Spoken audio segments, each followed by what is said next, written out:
Hi everybody, I'm Tara from Crooked Row, and today I want to talk to you about winter sowing. I know that it is only November, but we actually have to start planning for our winter sowing now. And one way that we do this is by collecting water jugs. This year I'm also going to try the big ones and see how those work. But it should be just fine. It's all kind of the same concept. If you're unfamiliar with winter sowing, I do this every year. I put potting soil into water jugs where I cut the tops of the water jugs, but not completely, so that there's still a top to it that can be taped back down. And I plant items that need winter stratification. It is seeds that require that cold period. And so there's lots and lots of plants that do this. You could try to plant them in the ground. Some of them actually work better in the ground, like poppies. Poppies you can kind of almost throw out in the snow and they'll still sprout up somehow. But there are things like right now I am kind of doing this video to remind you to start preparing for these things, because collecting tons and tons of water jugs is not exactly easy. So unless you know somebody who drinks loads of water jugs, or you can also use milk cartons, but you're gonna wanna make sure and clean those really, really well before you use them so that you don't mold out your seeds. But it's a great thing to get ready now, because in almost 5 weeks. In 5 weeks, we're gonna start winter sowing. And so there's things like hollyhocks and onions and pansies and all sorts of things that can be winter sown. Cabbage. There's lots of things that can be winter sown in December and especially in January. And so, but these things do take time to collect. So we usually start like anywhere from 50 to 150 of these water cartons. And so it really helps to kind of get your stuff started now. So if you can get a move on, like let me show you over here what we're starting with. We definitely have milk jugs. There's milk jugs under this bag. That bag is filled with milk jugs. I actually, under my dirty table, have some milk jugs over there. And then we have the start of another, again, I'm saying milk jugs, and I mean we use water jugs, but this bag has water jugs in it as well. So we're collecting that. I do, in my potting soil, put a little bit of organic land and sea compost, but it's really important that you have all of these things. But also you want to get, and this is what works best for us, and we've done this for kind of a long time, so you want to actually get real duct tape. I know that they have the Duck, D-U-C-K tape. That does not work nearly as well as the actual authentic duct tape. And the reason why it doesn't is because duct tape, D-U-C-T, duct tape, works really well because it's used in like to put around ductwork. And so that is fluctuating temperatures, it's hot, it's cold, and so that's actually what we need, is something that can withstand the hot and the cold. And so duct tape works really, really well, and you'll probably need a couple rolls just dedicated.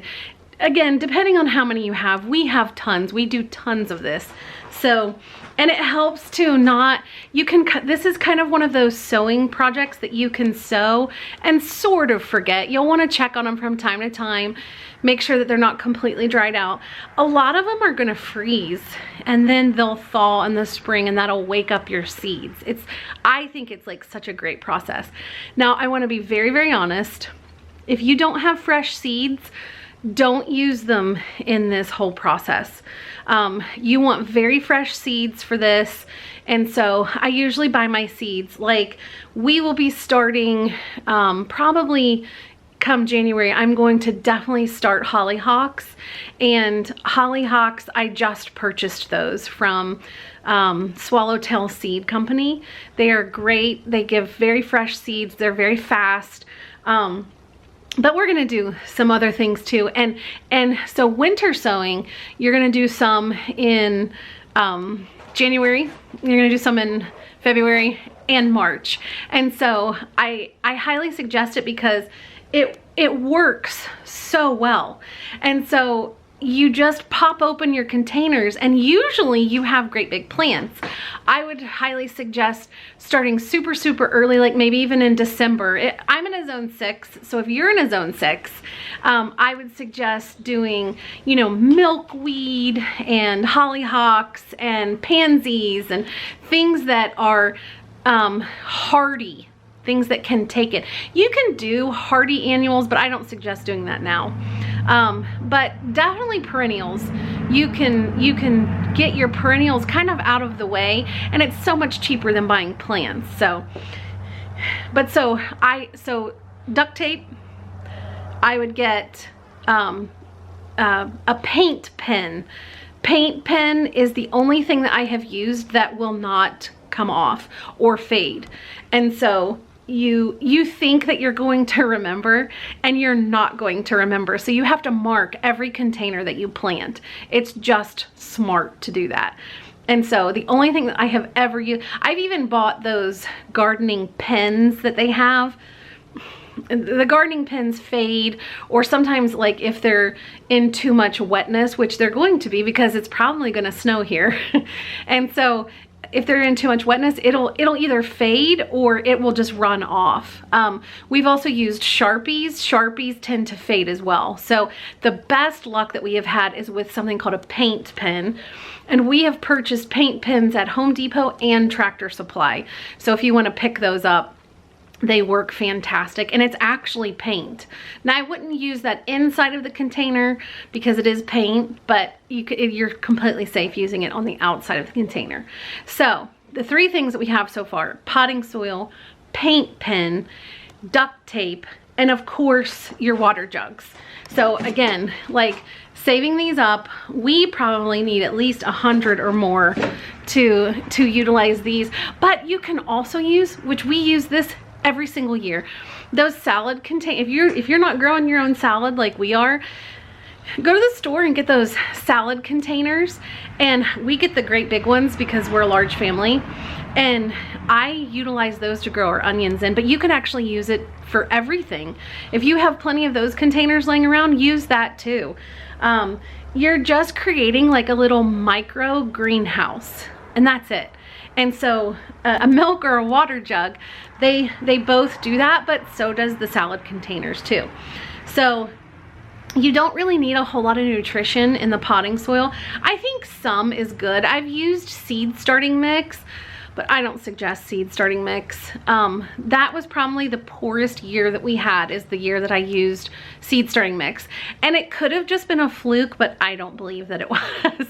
I think that it's super important to, like, clearly you don't want tons of nutrients in the soil because it could leach out, especially if you get a lot of water. But I think that they do need a little something for once they sprout. So that's why we add in the land and sea compost. So, so potting soil, duct tape, paint pen, water jugs, to get ready for the end of December, beginning of January, so that we can start doing our winter sowing.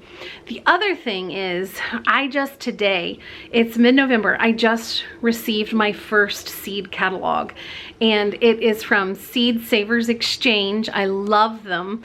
They have wonderful heirloom seeds. I highly suggest them. But here in the next few weeks, I'll be getting my Baker Creek catalog, Johnny's Seeds, and all the other beautiful catalogs. Like, this is, for a gardener, like, this is the best time of year. Like, you get to see all these pretty glossy pictures and dream of what your garden's gonna be this next year. So for those of you that want to get a jump start, so that you're not having to also, so let me explain why I do this. So I feel like this is more than a jump start for me. I feel like if I have to put these seeds in a seed container, like a seed starting, and I have to put them under the lights, and I have to, you know, check on the watering, and I have to do all of these things, that's not something that I want to be doing, especially in the winter. So this alleviates a lot of stress and pressure off of the gardener, and then in the spring you open those up and you have fresh plants to do. And it especially works for a lot of, and you won't do this like right now, but maybe in like the end of January and February, you can start your Brussels sprouts, your cabbage, your broccoli. Actually, broccoli and cauliflower I would not do. They don't deal well with the up and down temperatures, but cabbage does, and so does Brussels sprouts. You could even probably get away with peas, because peas can take freezing. But I tend to just plant them out in the landscape. It's sometimes hard because the ground's kind of frozen, but if you want to do it the way that I'm saying, you can totally do that. They are very okay with that. So this was just your reminder that we have work to do as gardeners, but this is the fun work. And so when you might want to do 2 seed orders this year. One being, what are you going to winter sow? And then the second one being what you're going to utilize for the rest of the year. And I'm not saying you actually have to put in 2 different orders, but what I am saying is that this could be smart to go ahead and figure out what you're going to winter sow. And there are tons of lists online. You just put in your growing zone and then you type in, you know, lists by month for winter sowing. And you can do them in, I do them in sections. So I have like an end of December and January, that's my 1 month. And then February is another month. And then March is another month. But by the time March gets here, we're already out in the garden. So, but getting some things already just pre-done for you. And again, it's not something that you have to make sure the lights are on for, and you're having to, you know, shimmy plants around and things. By doing this, you are certain that this has also been hardened off. It can literally go. Now, I do want to tell you that I open the lids to mine when it's time. And I let them kind of sit in the sun, and I do water them then before I put them out in the landscape. I do that for a couple days just to make sure that they're not going to burn. Because remember, this is kind of like a greenhouse. So it's a miniature greenhouse. But I just wanted to prepare people, because I know that a lot of people end up not winter sowing because they're not prepared. So So start saving now, and then at the end of December when I start winter sowing, I'll take you guys along with me and we'll winter sow together. I love this.